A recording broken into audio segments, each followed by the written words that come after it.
So Valerie did kind of explain the situation, but just wanted to say good morning. And if you read the newsletter and actually pay attention to it, you know that Phil Magnan is scheduled to give the meditation today, but since his voice is not working well, he chose a meditation that he had written in June of 2014 when Barbara was our interim leader, and I have the honor today of being Phil's voice. The occasion of that meditation was the weekend of the summer solstice, so that's why you'll hear reference to that occasion in this meditation. I thought of trying to modify it a little bit to fit this full moon morning in the dead of winter, but rather than do that, I'm just going to read Phil's meditation as he wrote it. And just imagine, if you will, that it's the beginning of summer, and that I'm holding an object in my hand that he had in his hand at that time. I was inspired by Barbara Lee's beloved figure of Kuan Yin that she showed us a few weeks ago. So I brought Kuan Yin's compassionate counterpart, Mary, the mother of Jesus, a kind of Christian bodhisattva. Both Kuan Yin and Mary are frequently depicted with the moon, although based on two totally different myths. Mary's figure often stands atop the orb of the moon with a halo of stars around her head. Alas, this Mary lost her halo many months ago. Behind me is a banner that I call Solstice, spelled with S-O-U-L. And by the way, this is Phil's creation, this banner. The full moon and the solstices are independent of one another. Last year there was a full moon during the summer solstice, but this year the moon is a crescent.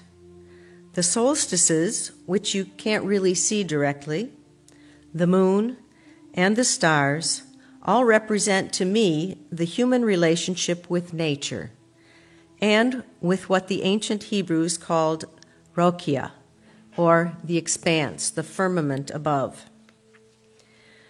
The time of summer solstice, also known as Midsummer's Day, Litha, the feast of St. John the Baptist, and so on, has been celebrated for thousands of years in various ways. People leap over bonfires for good luck. Others hold sun rituals and drum circles. Many flock to Stonehenge. Midsummer Night's Dream is one of Shakespeare's most cherished plays. And for the record, solstice occurred yesterday at 6:51 a.m. Those are some facts, historical, cultural, and scientific. Let's set them aside for the moment. Now, I invite you to rest your rational mind. Let it nap. It's been working hard lately, hasn't it? All that cognitive stuff. Let me share some words which may inspire you to renew your experiences with nature, and especially the night sky, with all 6 or more of your senses. Release your imagination. Find the night and let out your inner child, your earliest soul. You may experience fairies and fears and fireflies and moon goddesses and wonderment and delicious vertigo. These are no more, no less real than the macro illusion that we have physically solid bodies. Feel the divine within you, your spiritual connection with the cosmos, with the endless succession of day yielding to night, night disappearing into dawn, the wonders of the seasons of your own ever-changing life. Find a way to experience the firmament, as Kathy and I did quite unexpectedly when leaving a friend's house in Montague late one night.